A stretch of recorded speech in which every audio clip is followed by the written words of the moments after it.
Bismillah. Avec un peu de retard, on démarre ce live, Inch'Allah, pour parler aujourd'hui de travail, de Covid et des choses qu'on pourrait revoir éventuellement dans notre vie suite à cette pandémie.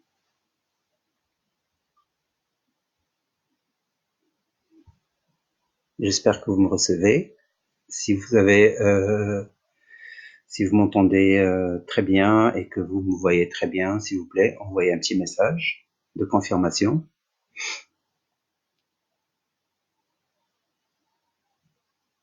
Ok.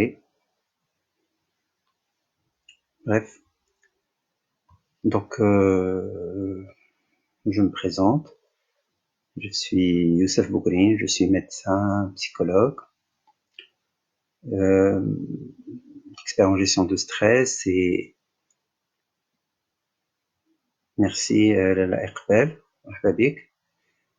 Donc je disais que j'étais médecin, psychologue, expert en gestion de stress et je suis directeur pédagogique à la faculté de santé de l'université Mandiopolis,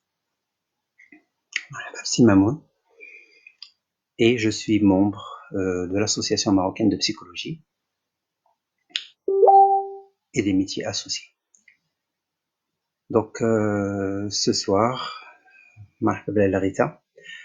Donc ce soir, ce serait un immense plaisir d'échanger avec vous à propos de ce qui se passe actuellement au Maroc et dans le monde entier sur cette pandémie et ce qu'elle chamboule dans nos vies, nos rapports au travail, nos rapports à nos familles, éventuellement ce qu'on pourrait changer peut-être, ce qu'on est en train de vivre. On pourrait analyser aussi ce qu'on est en train de vivre et éventuellement ce qui pourrait être des choses différentes, une autre vision par rapport à ce vécu. Merci beaucoup Mamoun, merci beaucoup Rita. Donc quand on parle travail, pour commencer simplement, les Grecs utilisaient ce terme comme un instrument de torture. Ça peut vous paraître bizarre, mais quand on voulait torturer entre guillemets les esclaves à l'époque, on prenait 3 branches qu'on aiguisait et ثلاثة الغصون أغصان وكنمدوهم بزاف وكنربطوهم وتيوليو بحال هكدا et on appuie la poitrine de l'esclave ou de la personne qu'on veut torturer pour que les branches aiguisées l'empalent, entrent dans son corps, dans sa poitrine. Donc cet instrument de torture s'appelait à l'époque tripalium, et de cet instrument de torture nous vient le terme travailler. Donc à la base, le travail était une torture. Donc pour en rire peut-être, pour certains d'entre nous, le travail reste toujours une torture. Et pour que ça ne soit plus une torture, il faut une condition. Pour certains chanceux, ils en bénéficient, et pour d'autres, malheureusement, elle n'existe pas, et cette condition, c'est la reconnaissance. Alors pour toute personne qui s'engage dans un cadre de travail, que ce soit en entreprise, que ce soit en administration, que ce soit à titre libéral, la contribution qu'il apporte à cette entreprise, المجهود الذكاء ديالو كل المحاولات باش ينجح اللي مطلوب منه يديرو في الخدمة إلا كانت هاد المجهودات كتلقى شي حد اللي كيحس بأن دارت وكيلقى شي حد بأن فاهم هادشي اللي دار، غالبا هذيك التمارة اللي نكونو ضربنا se transforme en plaisir de travailler. Donc c'est la reconnaissance qui permet, entre guillemets, que le travail ne reste pas souffrance. ملي كيحس بينا شي حد ضربنا هذيك التمارة وتيقدرها. Donc هاد التقدير هذا dans les séances du travail فين كيمشي؟ Et ben pour la majorité d'entre nous كيمشي le registre de l'identité. عندنا بزاف ديال الأسس في الهوية ديالنا، منها الموارد اللي كتجي عن طريق الخدمة. Et donc إلا كان الإنسان مرتاح في خدمته والناس اللي دايرة به على الأقل لا هيرارشي ديالو حسب بالقيمة ديال داكشي اللي كيعطي، et ben هاد la reconnaissance elle va nourrir notre identité et nous serons entre guillemets dans un certain bien-être et on va dire que notre identité va être plus forte. أغلبية الناس pour dire les choses relativement simples، أغلبية الناس مرحبا بالأخ ولا مرحبا بأحلام، merci beaucoup لكنزة، merci beaucoup للهند، مرحبا بسي يونس، donc مرحبا بالرجاء. Donc en général on parlait de reconnaissance au travail et de son importance dans notre identité, dans notre équilibre psychique. Plus les organisations de travail اللي كنخدمو فيهم sont justes, ont la capacité de nous traiter de manière juste et donc sont capables d'évaluer notre travail et de l'apprécier et de le reconnaître, plus nous, salariés ou fonctionnaires, nous en bénéficions, pas uniquement sur un plan salarial, mais sur un plan symbolique, sur un plan psychologique. Et c'est ce qui fait que certaines personnes sont ou se sentent émancipées au travail et d'autres pas. Et c'est ce qui fait que parfois on change de travail, on change de métier, on change d'entreprise, on change de cadre de travail, même si on a un très bon salaire. Voilà, ça c'est de l'importance de cette reconnaissance. Merci beaucoup Lala Raja, ça fait plaisir. مرحبا بنهاد عزيزة، مبروك واشرك. حنان merci beaucoup. لاريتا مرحبا بك. مرحبا بالجزائر، مرحبا بالإخوان الجزائريين، الأشقاء الجزائريين، مبروك شهر شعبان والله يخرج هاد الجائحة بخير بإذن الله ويحد الباس ويشفي مرضانا ويرحم موتانا. لاله أمينة مرحبا بك. لاله أمينة عزيزة، pourquoi le confinement déprime? Eh ben le confinement الحجر الصحي il évite qu'on soit contaminé, en tout cas c'est le but, mais il donne une réalité importante اللي هي بأن le travail chez la majorité d'entre nous est central, est important dans notre vie. Et comme je viens de le dire il y a quelques minutes, il n'est pas important uniquement parce qu'il nous permet de vivre avec un salaire. Il est important parce qu'il est fondamental pour notre équilibre psychique. Nous sommes des êtres sociaux et on a besoin d'exister aux yeux des autres et de se sentir utile en communauté. لا في الشركات ديالنا وفي الإدارات ديالنا ولا في المجتمع ولا في العائلة.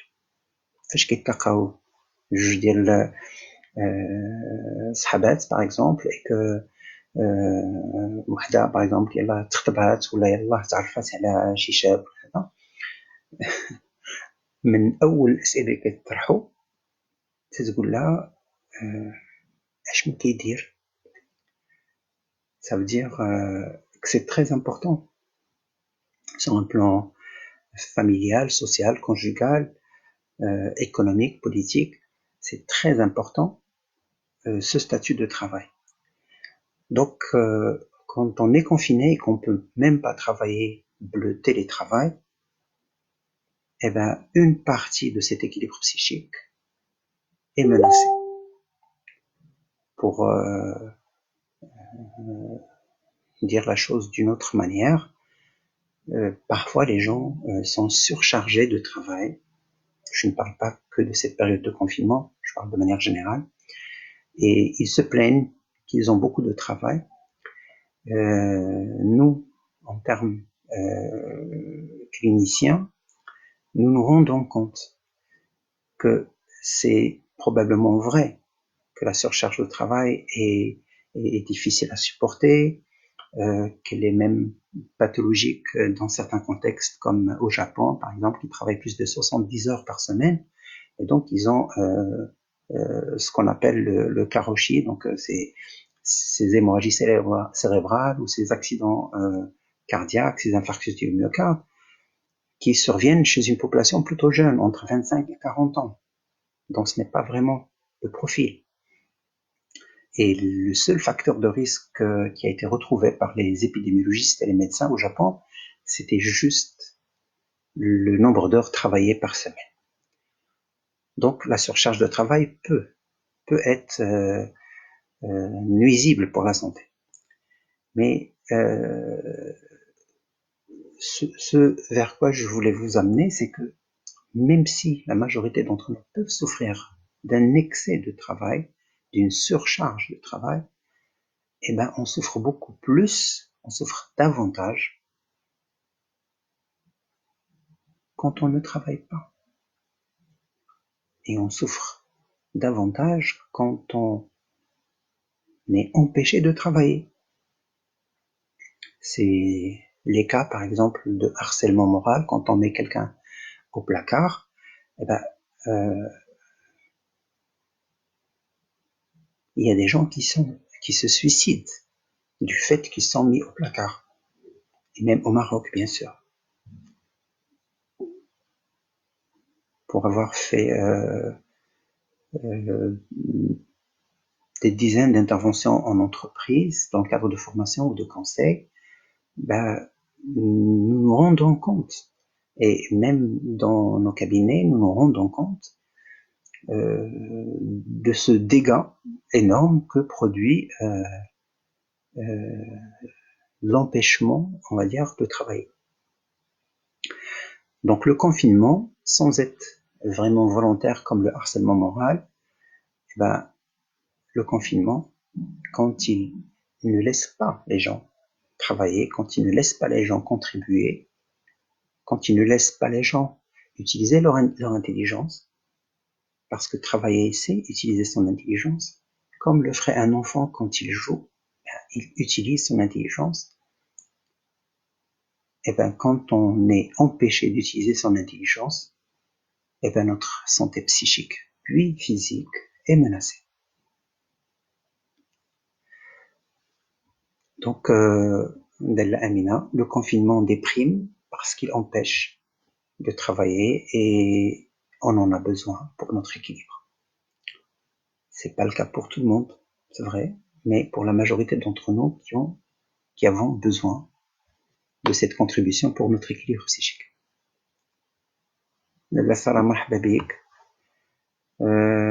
Docteur Iman, ça fait plaisir de vous voir. Le travail est toujours une torture, comme je l'ai dit au départ. Oui, ça peut l'être, surtout quand on fait pas ce qu'on aime, surtout quand on le fait pas à sa manière, et surtout quand il n'y a pas de reconnaissance.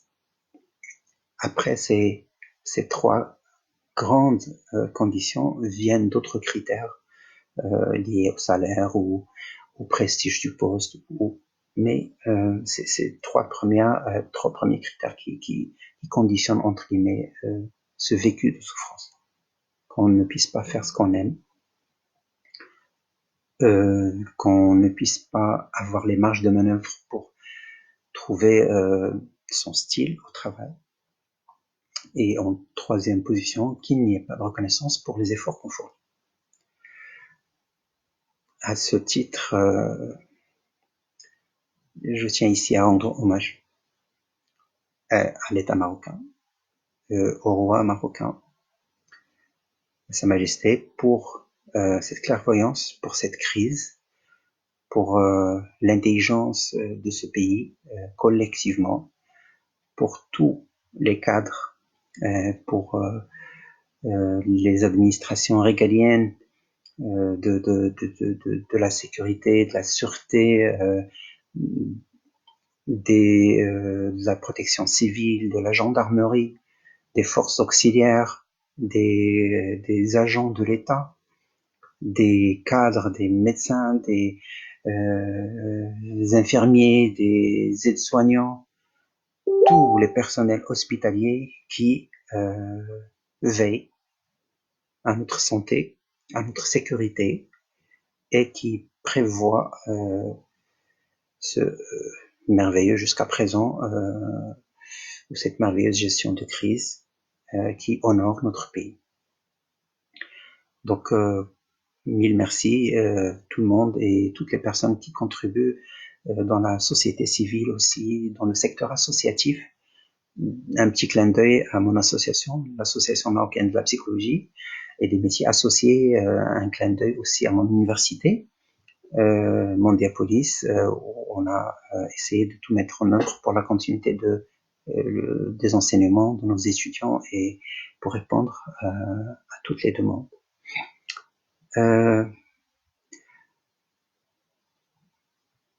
Alors, si Ali d'Agadir pose la question, pourquoi le télétravail me plaît plus? Probablement, il y a peut-être une réponse pour chaque personne. Je dirais par exemple pour les gens qui font la navette, si s'il y a des gens qui font la navette par exemple, qui perdent 2-3 heures de trajet de leur vie quotidienne en transport, et ben le fait de faire du télétravail économise ce temps perdu à rouler et réduit les risques d'accident et bien sûr autorise un gain en sommeil, un gain de temps familial. On prend un petit déjeuner avec ses enfants, avec sa femme ou avec son époux. On y va doucement. On n'est pas stressé par le trajet, par exemple. Ça peut être juste le trajet.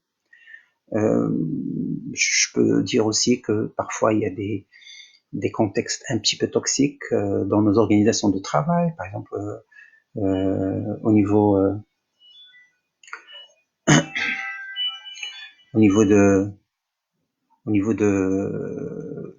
des collègues, par exemple. On peut être pas bien dans une équipe de travail et donc quand on est en télétravail, on n'est plus exposé entre guillemets au même conflit, en tout cas pas avec la même acuité ou la même fréquence. Ça peut être aussi la nuisance sonore au niveau du travail. Donc quand on est chez soi, peut-être on maîtrise mieux ces aspects-là, les conditions physiques, la température, le confort. On est assis chez soi, sur sa méridienne, sur son fauteuil, à son bureau. On est chez soi. On peut se reposer autant qu'on veut. On peut prendre ses repas quand on veut, tout en travaillant. On peut parler à ses clients à distance, sans stress des déplacements, etc. Donc, il y a probablement des choses à gagner en télétravail que cette situation autorise malgré les inconvénients. Merci beaucoup, Sirachet. Bonsoir, cousine.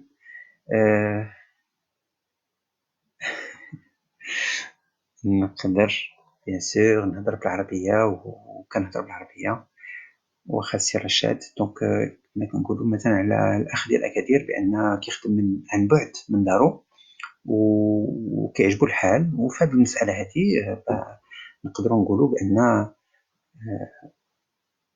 على الأقل ما كيبقاش يضرب الطريق باش يوصل لخدمتو، على الأقل كيحيد عليه الخطر ديال الحوادث، على الأقل كيربح واحد الساعة ولا ساعتين ولا 3 سوايع بعض المرات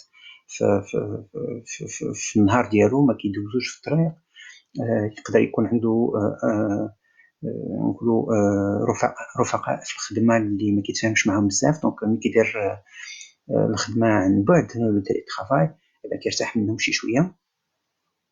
دونك مرحبا بسي يحيى ليزي.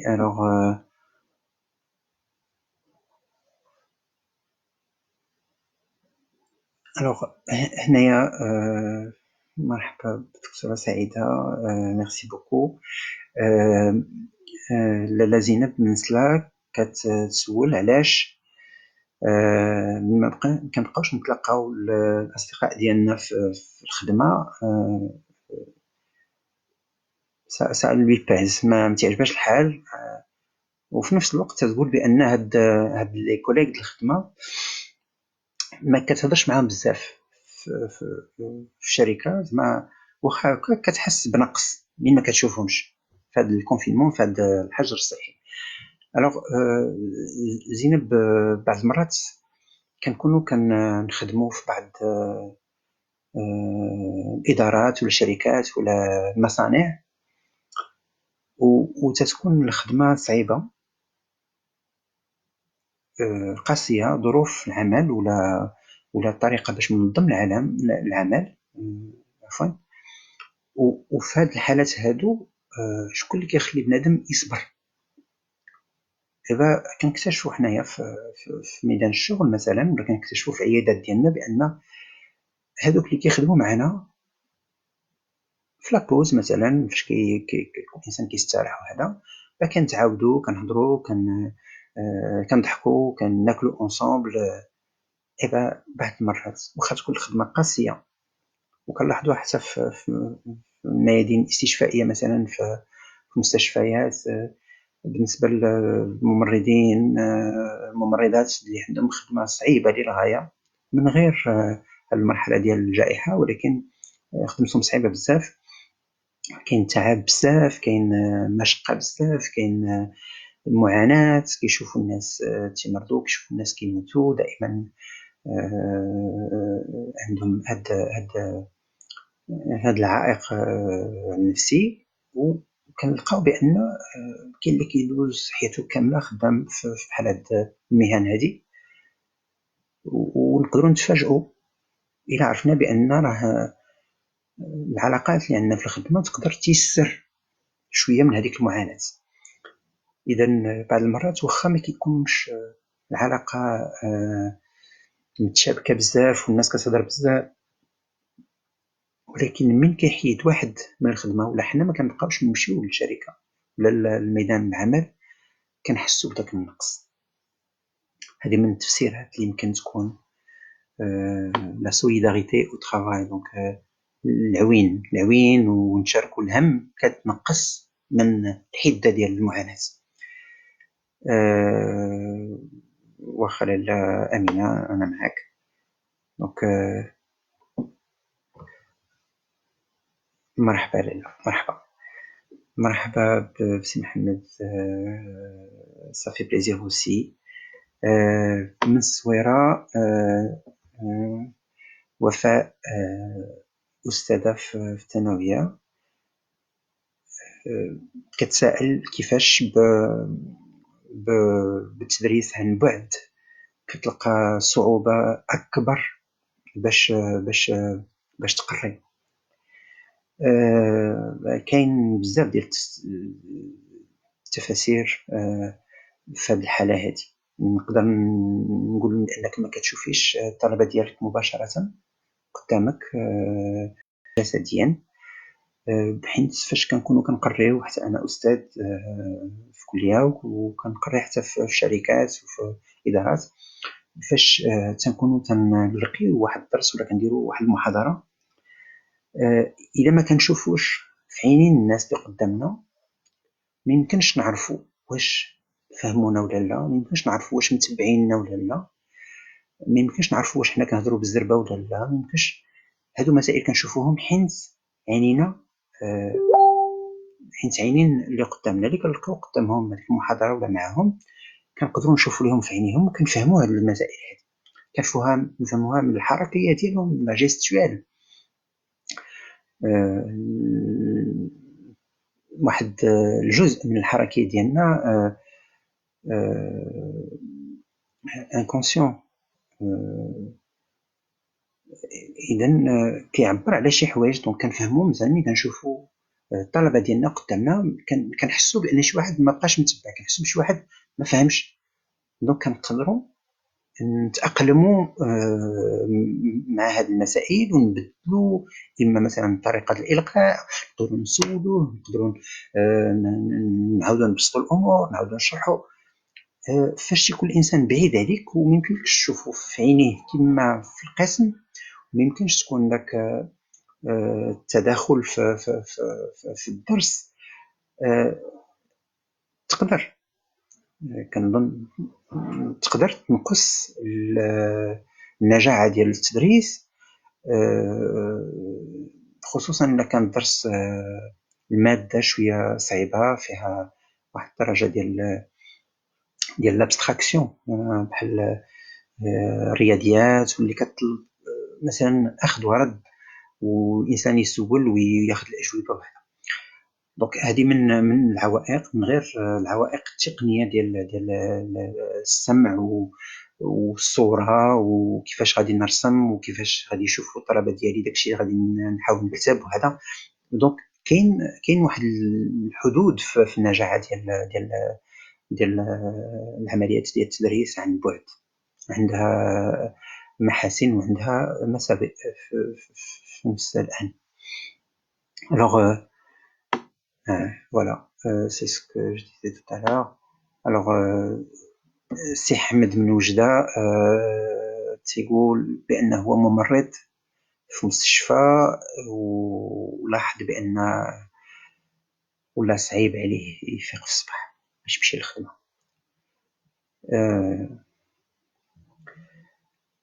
تنقولوا لسي حمد اولا تبارك الله عليك وشكرا على هاد المجهودات الجبارة اللي كديروا في لهاد الدولة ولهاد الناس اللي عيانين دائما، وخصوصا في هاد الظروف ديال هاد الجائحة ديال الكوفيد.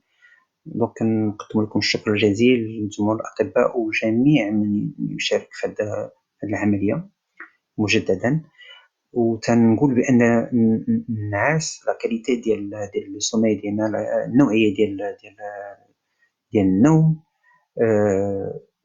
عندها علاقه مباشره بلا شعور، وعندها علاقه مباشره بداكشي اللي كيتسنانا مور الفياق. شنو كيتسنانا مور الفياق؟ في الحاله ديالك الخدمه. اذا كتجيني مساله واضحه بان ظروف العمل ديالك ولا داكشي اللي كتواجهو في العمل ديالك، خصوصا في هاد الظروف هذه بالضبط، تيشكل نوع من المعاناة، وهي اللي كتجسد في هذيك الصعوبة ديال النوم وفي الصعوبة باش كتفيق، لأن داكشي اللي تابعك مور الفياق كيأرقك. نتمنى لسي حمد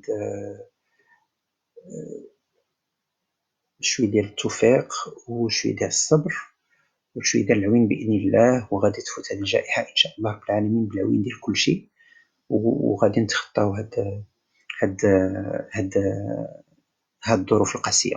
لعل العالم بأسره إن شاء الله رب العالمين. وإن شاء الله تأكد بأن النازل غادي يتحسن بإذن الله. نتكلم بالعربية. مرحبا، شكرا لاله كاميليا، مرحبا بلاله زينب، سي حمزة من فاس، تيقول من ما بقيتش كنقدر نخدم في الكابيني دونتير، حسيت الرغبة الجنسية طلعت بزاف. واش كاين شي علاقة؟ هو المسألة إيجابية للغاية كنظن، كنتمنى دوكا نتمنى نكون سي حمزة مزوج اي نتمنى في نفس الوقت سي حمزة يعرف بأن العمل بطريقة عامة كيطلب منا واحد استثمار نفسيا وجسديا شعوريا ولا شعوريا، وهاد الاستثمار هذا تيكون بعض المرات على حساب بزاف د الحوايج. يقدر يكون على حساب الخطر اللي عندنا مع وليداتنا، يقدر يكون على حساب العلاقة الزوجية، يقدر يكون على حساب النعاس ديالنا، يقدر يكون على حساب القدرة ديالنا باش نرتاحوا نديروا الرياضة ولا نتلاقاو بالأصدقاء ديالنا ولا العائلة ديالنا. دوك الخدمة تقدر تاخد منا واحد القدرة ديال الطاقة النفسية. في علم النفس تنقولوا لا سوبليماسيون، هي فاش كتحول واحد طرف من الطاقة ديال اللي كتمشي للدوافع الجنسية كتمشي لميدان العمل. وفي هاد الظروف اللي سي حمزة ما يمكنش يخدم، إذا كترجع له ديك الطاقة اللي كانت كديها له الخدمة. هذا هو التفسير اللي كيبان ليا، من غير لا عاد سي حمزة تزوج وشكل آخر. لاله ماريا مرحبا بك، لاله نعيمة مرحبا بك. كاين الناس اللي في ظروف ديال الحجر الصحي ولاو تيديروا بريكولاج، وتيقول اخ بان ما عمره ما كان عنده مع البريكولاج، ولكن دابا ولات عنده افكار باش يدير بريكولاج. كاين بعض الناس اللي كيكتشفوا شي حوايج جداد في ظروف خاصة بحال الأخ دابا. وكاين تفسيرات من علم النفس اللي تقدر تفسر تعطي واحد التوضيح. بعض المرات الإنسان ما كيقدرش يجلس وما يدير والو، وخا السبت والحد مثلا حنا ما كنهضروش على هذا الوقت ديال الجائحة، ولكن كاين بعض الناس اللي ما يمكنش ما يدير والو. نقولوا بحال كيديرونجا لا ما دارش شي حاجه. كاين واحد الصنف ديال الناس هكا، وهاد الناس هادو سواء كان راجل سواء كان مرأة سواء كان شاب ولا شابة، كيعاني إلا ما لقى ما يدير.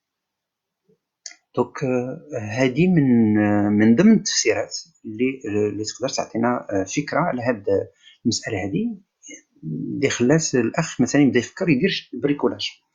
دوك كاين اللي غيفكر يتعلم يطيب، كاين اللي ماشي بالضبط بنفس الميكانيزم، ولكن هذا من الحوايج اللي كيأثروا في الإنسان. الوغ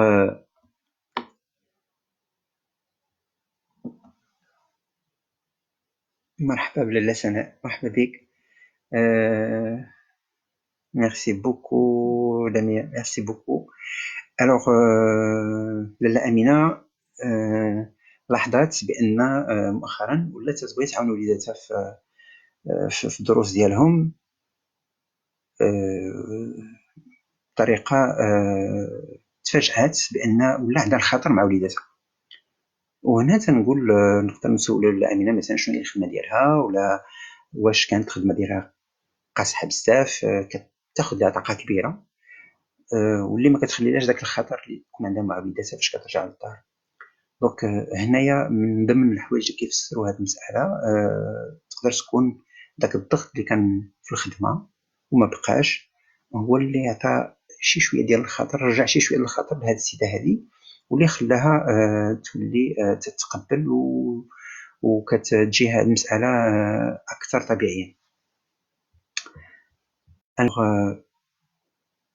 شكرا بزاف للجميع.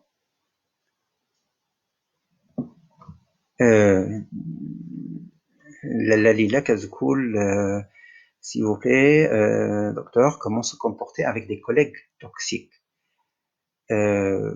دابا الا كنا في كنمشيو للخدمه من الناس اللي مفروض عليهم يمشيو للخدمه مازال نقدروا نقولوا بطريقه عامه كما لي كوليغ توكسيك ولا لي بيرسوناليتي توكسيك، كاين واحد العدد منهم. نقدر نعزل غير على سبيل المثال 3. نقدر ناخذ بارانوياك اللي عنده شك مرضي، دونك انسان كيشك في الناس كاملين وما كيظنش فيهم خير، دائما شاد الحذر ديالو، دائما كيتسنى غادي نديروا له شي حاجه ماشي هذيك. دونك غالبا هاد الناس هادو الواحد الا حس بان راه ما تيبغيوش يعطيهم ثقه. داك لو مينيموم اللي يمكن نخدموا معاه الا كان ان طرافاي اللي كيبغى نديروه، مي نحاولوا نبقاو شي شويه بعد منه. بالنسبه للنرجسيين بيرفير نارسيسيك مثلا، حتى هما كيكونوا كيشكلوا علاقات سامه.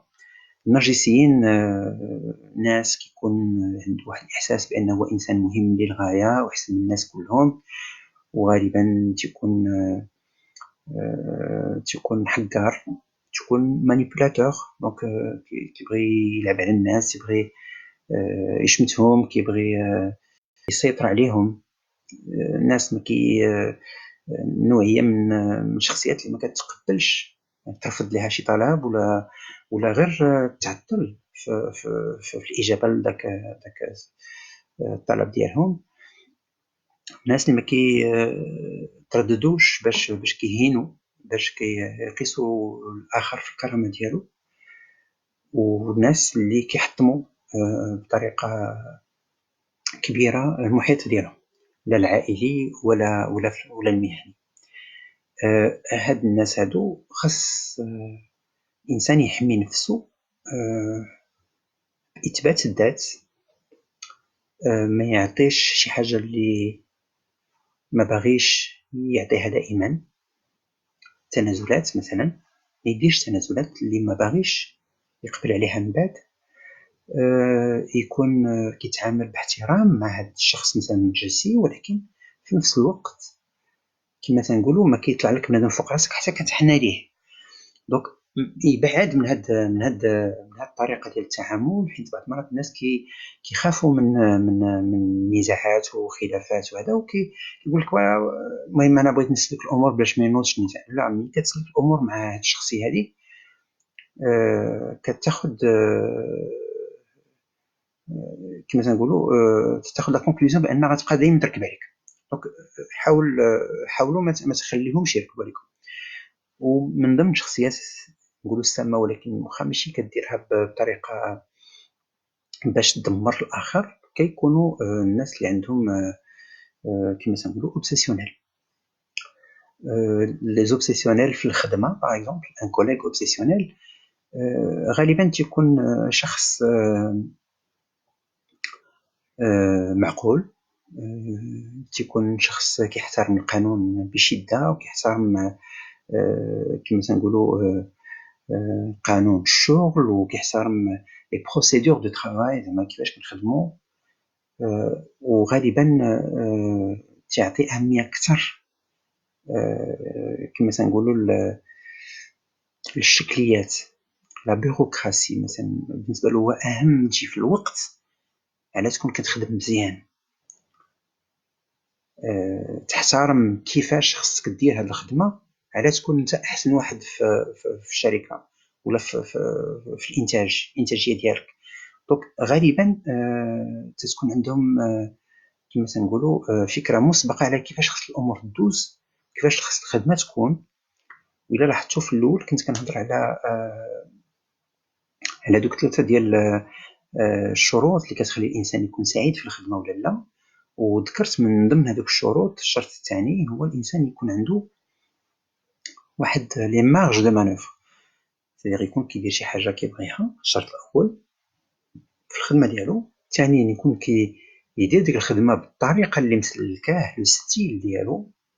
كل واحد فينا عنده ذكاء ديالو، عنده تجربه في الحياه ومختلف على الاخر، اذا غادي يتعامل مع واحد الخدمه بشكل خاص. الا كان عندنا ان شيف من هذا النوع الثالث، هذا اوبسيسيونيل، بالنسبه ليه هو كاين طريقه واحده باش كنخدموا، وما يمكنش يسمح لك دير الطريقه ديالك. دونك هنا يمكن تكون شويه الصعوبات في الطريقه ديال تدبير الشأن ديال ليكيب. الوغ دونك هادو parmi les choses اللي يمكن يوقعوا لنا في ظروف علاقات توكسيك. لأن ناس كتقول quel conseil pour mieux faire du télétravail. تنظن bien sûr كاين les avantages، محاسن ديال العمل عن بعد، وفي نفس الوقت كاين المساوئ. نحاولوا نستافدوا من المحاسن وننقصوا من المساوئ. من المحاسن ديال العمل عن بعد كما قلت كنربحوا شويه الوقت ديال التنقل، نقصوا من حده بلا من لو ريسك من حوادث السير، كنقصوا من التوتر باش نوصلوا للخدمه، كنفيقوا شي شويه على خاطرنا كنربحوا شي شويه الوقت. الا غنخدموا من الدار دونك غادي نكونوا حنا هيئنا بيئه مخيره باش نخدموا في الوقت وفي الطريقه، وما كاينش بحال كما سولات الاخت على لي كوليغ توكسيك هذوك اللي كيعصبونا في الخدمه. ما كاينينش معاك، يقدروا يتراسلوا معاك، يقدروا يعيطوا لك في التليفون، يقدروا، ولكن ماشي حداك. دونك حده اقل.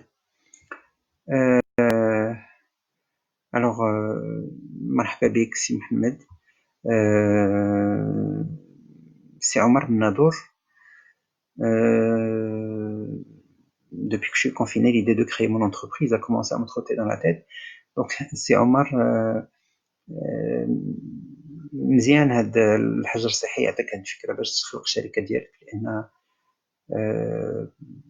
تقدر تكون فكره جيده يا غايه. كنظن بان بعض الناس اللي لاحظنا في المجال الاكلينيكي اللي لاحظنا هما الناس بعض المرات تيكونوا عايشين ظروف قاسيه في الخدمه، وبعض المرات كيمشيو عطله 2 سيمانات 3 سيمانات، ولا بحال دابا الحجر الصحي اللي كيبعدنا من مجال العمل. كاين الناس اللي ما يقدروش مثلا يديروا العمل عن بعد، بحال الناس كيخدموا في مصانع ما يمكنش يخدم في دارو داكشي اللي كان كيدير في المصنع. فاش كيرتاح شي شويه الانسان من التماره اللي كان كيضرب في الخدمه ومن العلاقات السامه ومن عدة ديال الامور، بحال الا تيفيق وما تيبقاش قابل على داك الظروف اللي كان كيخدم فيها. دونك هذه من تفسيرات اللي نقدر نعطي لسي عمر، سي كو بعض المرات كنكتشفوا بان داك الخدمه اللي كنديروها في ظروف خايبه وما مرتاحينش ليها، ولا الاجر ماشي هو هذاك، ولا التعامل ماشي هو داكشي اللي كنتسناو، ماشي داكشي اللي كنرتاحوا ليه. اذا هذه فرصه اللي تخلينا نفكروا باش نديروا شركة ديالنا ولا كوميرس ديالنا كما كتقولوا. كنصح سي عمر باش يكون حذر، يعني ما كنمشيوش وكنخلقوا شركة كنفكروا بزاف، كنديروا دراسة ديال لا فيزابيليتي، زعما واش غادي تنجح ولا ما تنجحش. خصنا نتأكدوا بأن عندنا جميع الموارد، لا ديال التسيير ولا المادية ولا اللوجستيكية، باش نقدروا نبداو. هذه النصيحة ديالي. الوغ والتوفيق ان شاء الله. لاله هند مرحبا بك. شكرا بزاف للرجي.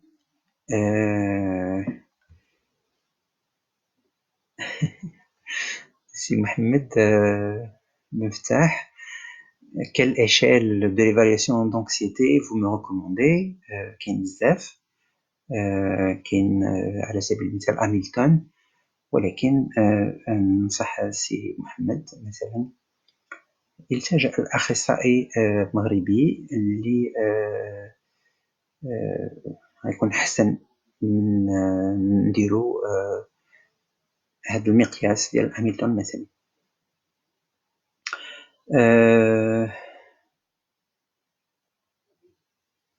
سي محمد مرحبا بك.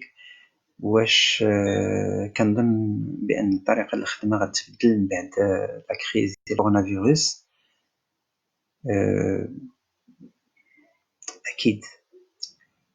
أكيد. أزمات دائما كتكون بداية ديال تفكير جديد، وماشي دائما مسألة سلبية.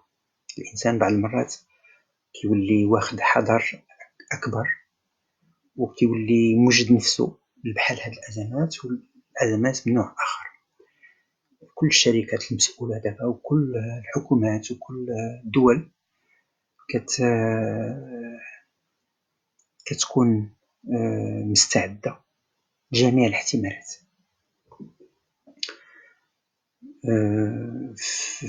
في ميدان مثلا ديال النقل الجوي، في النووي، في كما كيتسموا لي سيستيم سوسيو تكنيك كومبلكس اللي فيهم مسألة الأمن مسألة مصيرية. تنلاحظوا بأن الإدارات والشركات في هذه الميادين والدول كتكون دايرة واحد الكتاب فيه جميع الخطوات في حالة اندلاع أزمة، سيكونوا مسطرين هاد الأزمات بالنوعيات ديالهم بكل شيء، وكيكونوا موجدين شكون اللي غادي يدير هاد الخلية ديال تدبير الأزمة بالاسم وبالتليفون وبالعنوان، وفين يمكن يتلقاو هاد الناس وقتاش يتلاقاو، وإلا واحد فيهم ما كانش خدام في داك النهار شكون اللي خصو يرومبلاسيه، وإلا كان إنسان مات شكون اللي غادي يتكلف من بعدو. وكيتدربوا على هاد تدبير الأزمات قبل ما توقع بطريقة منتظمة، كيف ما كدير الشركة مثلا تمارين ديال اطفاء الحريق 2 مرات في العام مثلا، وكتوجد العمال ديالها ولا الموظفين ديالها كيفاش يخرجوا من داك الشركه ولا من ديك الاداره. هادشي هذا لابد منه، وهادشي هو اللي كيخلي المسؤوليه ديال الشركات تكون احسن واكثر تطورا، وكتناسب هاد الاخطار اللي ولات دابا. اذا بشكل اكيد غادي كوفيد غادي يبدل النظره ديال العمل ان شاء الله. واللي شفنا مثلا غير على صعيد التدريس مثلا، شكرا سي محمد على السؤال. الا شفنا غير على صعيد التدريس مثلا في كليه مونديابوليس، قبل ما يتقرر من طرف الحكومه الحجر الصحي، كانت اداره الجامعة كانت 9 سنين قبل مستعدة بحال هاد الظروف هادي، ووجدات واحد الأداة ديال التدريس عن بعد اللي استعملناها في الحال. إذن هادو من أسباب نجاح تدبير الأزمات، وكنوه بالأصدقاء برؤساء هاد المؤسسة اللي فكروا في هاد لا بوسيبيليتي وداروا لها الواجب.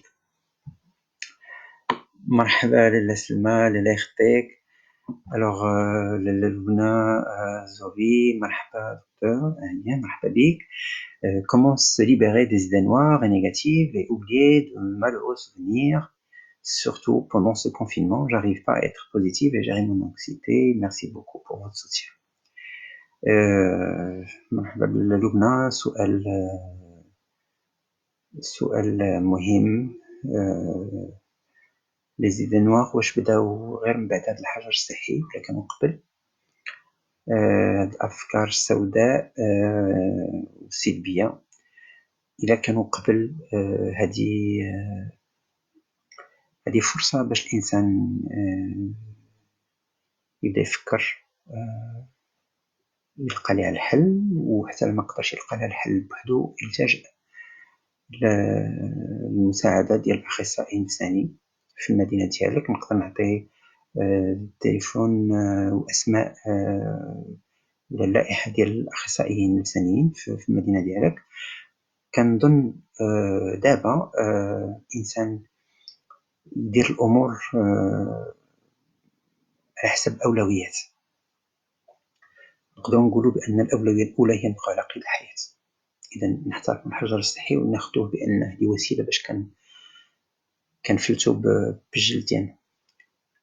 هذه الاولى، ماشي شي حاجه سلبيه ولكن شي حاجه ايجابيه للغايه.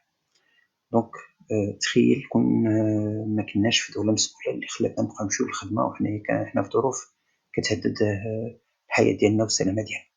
دونك هاد المساله ديال الحجر الصحي شي حاجه لابد منها، وفي نفس الوقت شي حاجه مهمه للحياه ديالنا. ثانيا، اذا كانت المساله كتعلق بشي حاجه عندها علاقه بالعمل، حيت هاد اللايف هذا الهدف منه هو العمل والطريقه باش نقدروا نعيدوا النظر في الحياه ديالنا من بعد.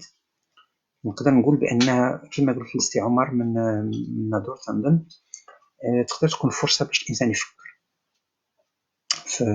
في الخدمه اللي كيدير، في النوعيه ديال هذه الخدمه، واش كتعطيه هذه الخدمه هذه، واش هذه الخدمه مرتاح ليها، واش كتناسب الشخصيه ديالو. وفي نفس الوقت تقدر تكون هذه الفرصه ديال الحجر الصحي مناسبه باش كنعيدوا النظر في العلاقات ديالنا العائليه، العلاقات ديالنا مع وليداتنا، العلاقات ديالنا مع الاهل ديالنا، العلاقات ديالنا مع الاصدقاء ديالنا، العلاقات مع الناس. كنكتشفوا بان شي حاجه اللي كتبان سلبيه سبحان الله العظيم في نفس الوقت كنلقاو فيها ايجابيات. يقدر يكون هاد الحجر الصحي واخا كيعطيك هاد الافكار السوداء، يقدر يكون بدايه تفكير ايجابي ويكون فيه تفاؤل. شحال ديال الناس استفدوا من الحجر الصحي، شحال من الناس اللي تقربوا من وليداتهم بزاف، اللي تقربوا من الازواج ديالهم، اللي لقى راحته، اللي ولا كينعس مزيان، اللي سبحان الله العظيم. كل واحد كيفاش كيعيش الامور هذه من سنن الحياه. انا كنصح اختنا باش تشوف اشنو اللي كيدفعها لهاد الافكار السوداء، وتحاول تلقى افكار بديله. واذا ما لقاتش بحال هاد الافكار البديله وما قدرش تتجاوز هاد شبه اكتئاب اللي ما عندناش كلشي معايير باش ناكدوا انها اكتئاب، تحاول ان شاء الله تستعين باخصائيين نفسانيين ولو عن بعد. حنا مشاركين مع جميع أخصائيين النفسانيين في المغرب، لا في القطاع العام ولا في القطاع الخاص، وبكل الجمعيات ديال علم النفس في إعانة، في الاستماع، في المرافقة ديال كل شخص محتاج للمرافقة بصدر مرحب. إن شاء الله يكون خير. مرحبا لاله ملكة. كيف يمكن تحفيز التلاميذ المتبوعين بالامتحانات الإشهادية للاستعداد للامتحانات في هذه الظروف؟ سؤال لاله ملكة. فعلا الظروف أصعب وماشي أسهل على داكشي اللي كنا قبل عليه، ولكن لاله ملكة الامتحانات بقات لهم شهرين و 3 شهور. خصنا نعاونو وليداتنا والتلاميذ ديالنا باش يبقاو مركزين اولا على الحياة ديالهم تبقى باحترام الحجر الصحي، وثانيا على التركيز على الدراسة ديالهم. والدراسة ديالهم خاص تكون بنظام، خاص الإنسان يدير واحد تخطيط على حساب الأسابيع اللي مازال الامتحان، المواد اللي خصو يقرا، الحوايج اللي عنده فيهم ثغرات، واش خصو إعانة ولا لا، يسول الأصدقاء ديالو، يشوف الامتحانات ديال الأعوام اللي قبل، لي زانال الأعوام السابقة، يوفر لنفسو بيئة إيجابية، يحاول يبعد من المشاكل، يحاول يبعد من النزاعات في وسط العائلة، يتعلم يخدم عن بعد، لأن هذه مسألة مفروضة علينا دابا باش نبقاو سالمين من هذا المرض، وفي نفس الوقت نقدروا نستافدوا منها أكثر، لأن داك الوقت اللي كنا كندوزوه في الطريق وداك الوقت اللي ساعة ولا ساعتين نربحوها نقراو فيها، نتعلموا فيها حوايج جداد، نشاركوا في مجموعات مثلا في الانترنت مع الاصدقاء ديالنا مع الاساتذه ديالنا باش نتعلموا اكثر، باش نستافدوا اكثر. وكتبقى دائما الامتحان غير مرحله، ما خصش نديروا توتر كبير عليها، واخا عندها قيمه كبيره في الحياه ديالنا المهنيه. بعد الانسان ما يفرطش في راسو، ينعس مزيان، ياكل مزيان، يرتاح قدر المستطاع، وتكون شويه يتفرج شويه في التلفازه، يكون يلعب شي شويه، ما يضيعش راسو، لا ضر ولا ضرر. والتوفيق باذن الله لجميع التلاميذ وجميع الطلبه ديالنا باذن الله، والتوفيق للاساتذه اللي حريصين على هاد العمليات. ان شاء الله النجاح.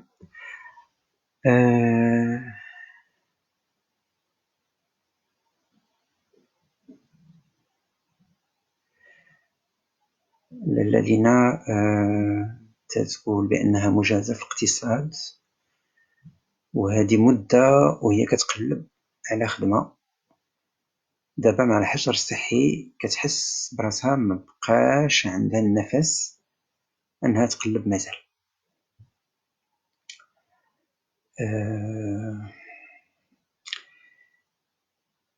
الذين أولا واخا ميكونش الحجر الصحي خصك ما تستسلميش. عندك إجازة في اقتصاد كتخول ليك واحد لا بوليفالونس اللي كيطلبوها الشركات، كتعرفي ديري التسيير، الماناجمنت، لا جيستيون، كتعرفي ديري التسويق، الماركتين، كتعرفي القانون ديال الشغل، كتعرفي القوانين ديال لي كونطرا، كتعرف عادات لا كونطابيليتي، اللي كتخول ليك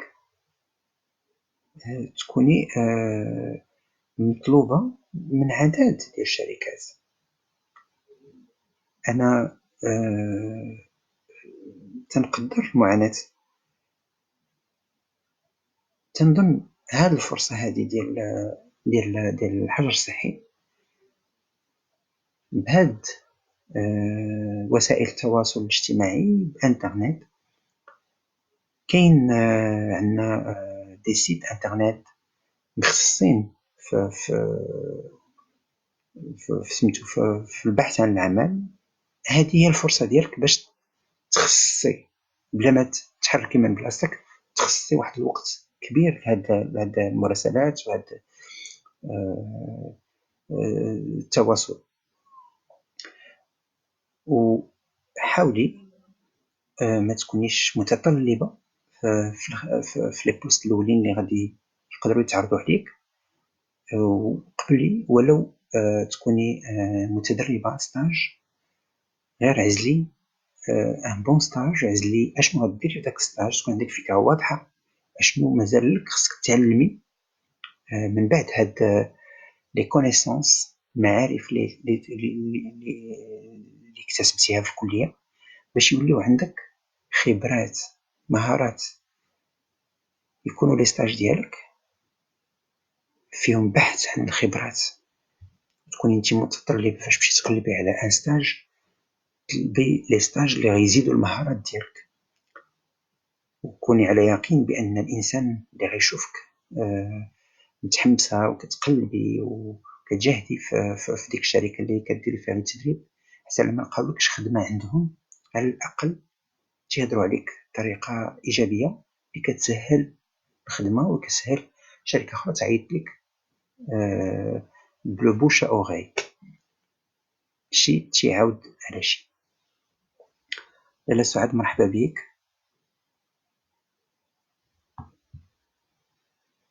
الوغ واخا تعاود السؤال مي نقدر نجاوب عليه بإيجاز.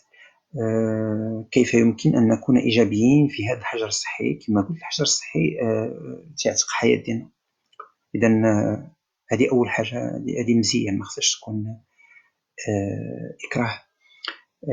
ثاني حاجة ما عرفتش واش تقراي واش تخدمي واش غير كنتي جالسة. الحجر الصحي بعض المرات كيريح شوية الإنسان، بحال إلا في عطلة مثلا الإخوان اللي خدامين في المصانع ميمكنش يمشيو للمصانع، راهم دابا جالسين في الدار معندهمش كيديروا، حتى هادي راه راحة.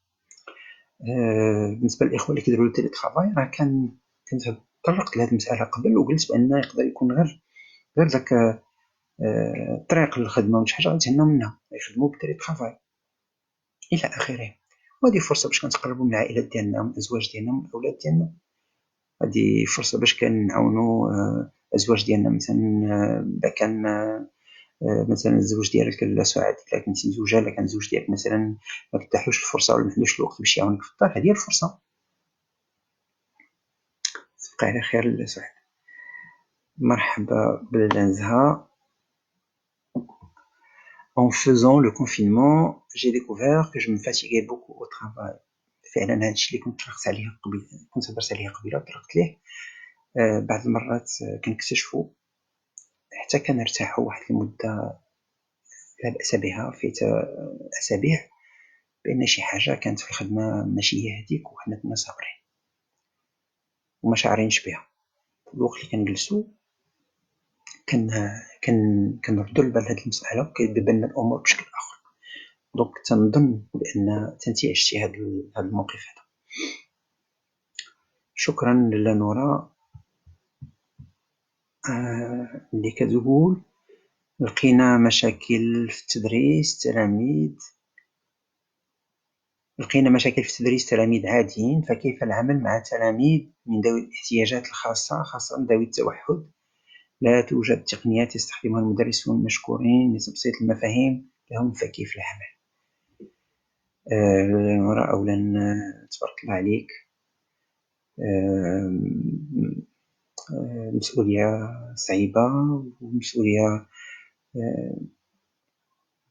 متشعبة كومبلكس. ماشي سهل، ماشي سهل، ماشي سهلة المهنة ديالك.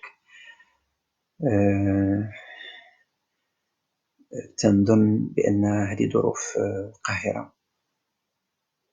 الأطفال اللي عندهم احتياجات خاصة، مثلا ذوي التوحد، les troubles du spectre autistique، فعلا عندهم مشكل أكبر في التواصل ومن ضمن مشاكل أخرى.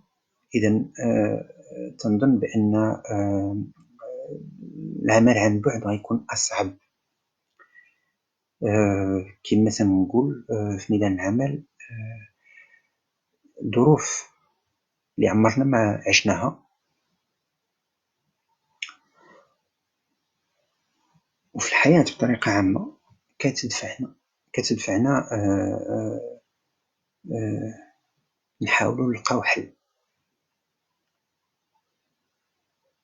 أنا ماشي متأكد بأن الحل كاين، لأن ما نعرفش أحسن منك في خدمتك، ولكن اللي متأكد منه سي كو الإنسان عنده إمكانيات هائلة وذكاء لا محدود باش كيحاول يلقى حلول للمواقف ما عمرو ما عاشها. كنظن لا نرى بأن إلا حاولتي وجربتي، كما تنقولوا، غير لو تاتونمون، كنجرب هادي صدقات، ما صدقاتش كنعاود نجرب واحدة أخرى، صدقات ما صدقاتش. وكنطلبوا من الوالدين ديال هاد الوليدات اللي عندهم هاد الاحتياجات الخاصة يعاونونا باش نعاونوا وليداتهم. تنظن أنايا هاد التعاون لابد منه في هاد الظروف هادي، وكنتمنى التوفيق بإذن الله. وكنكرر احترامي الشديد الإخوان والأخوات اللي عندهم بحال هاد المسؤولية وبحال هاد التكوين لوليداتنا ذوي الاحتياجات الخاصة. تبارك الله عليك، التهاني ديالي ليك والله يكمل بالخير إن شاء الله. كاين أخصائيين نفسانيين عندهم اختصاص في التوحد أكثر مني أنا، ونقدر ننصحك باش تلتجئ للجمعية ديالنا لا ام سي، الجمعية المغربية لعلم النفس الطفل والمراهق والمهن المتصلة. وعندنا أخصائيين في هاد النوع ديال المرافقة، ومرحبا بك.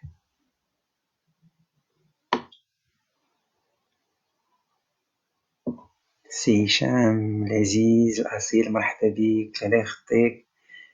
سلم لي على الدار، ما شاء الله عليك، وعلى الأصدقاء ديال الحي كلهم، كومبلكس، ما شاء الله عليكم. لاله سناء إسماعيلي، un grand bravo. لاله يخطيك لاله سناء، ميرسي بوكو، شكرا جزيلا. alors مرحبا بك لاله هند.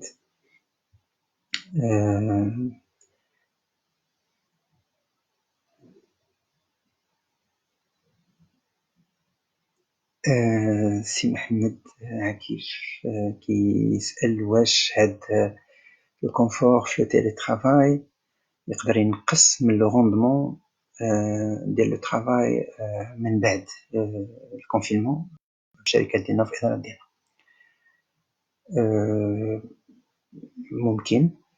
ممكن لأن هاد المسائل ديجا تدرسات، وفاش كيكون الإنسان في بعض المهن، مثلا المهن ديال الطيران، فاش كياخد عطلة طويلة كيصعب عليه يخدم فاش كيرجع.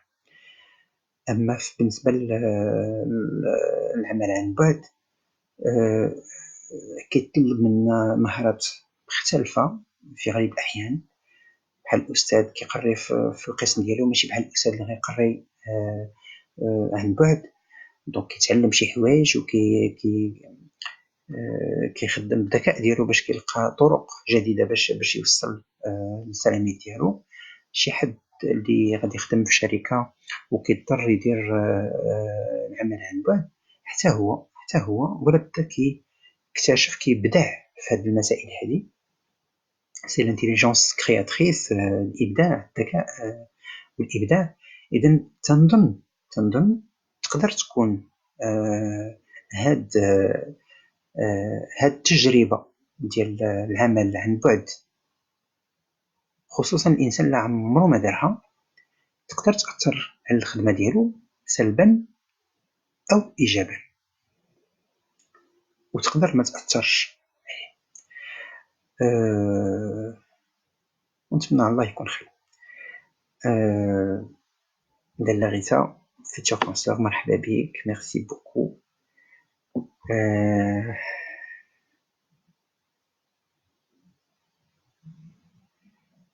alors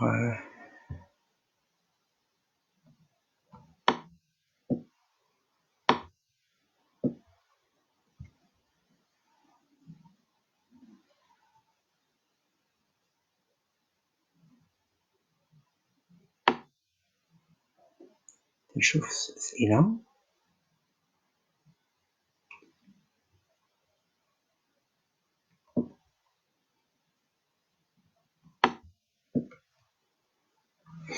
دونك تنظن ما بقاوش اسئله دابا.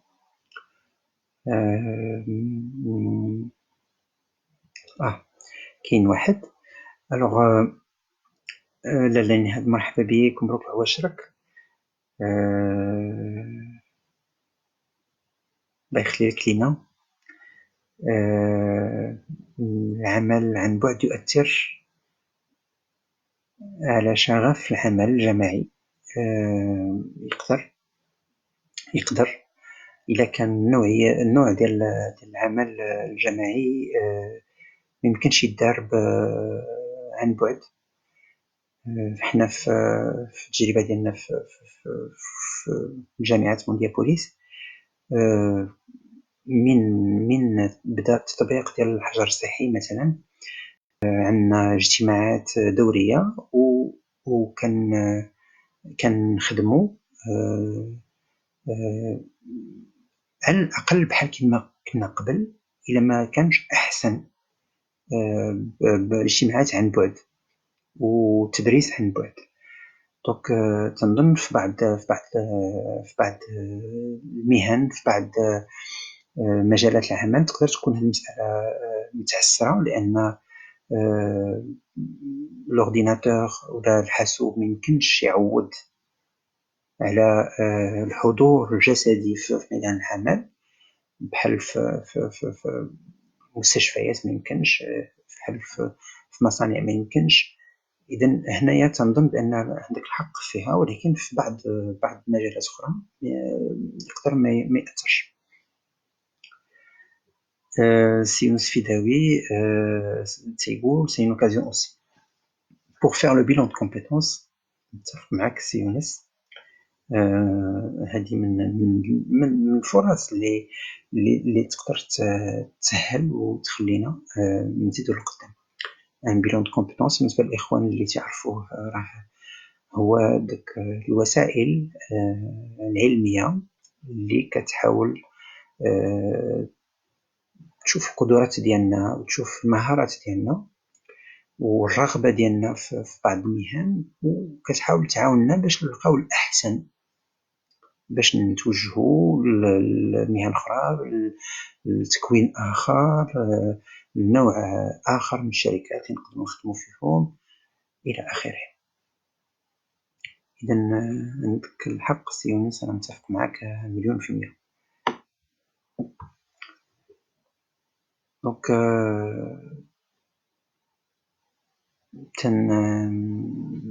نتمنى يكون هاد اللايف هذا راق لكم، ونتمنى تكونوا استمتعتوا به وما تقلتش عليكم بزاف. نقول لكم عواشركم مبروكه، و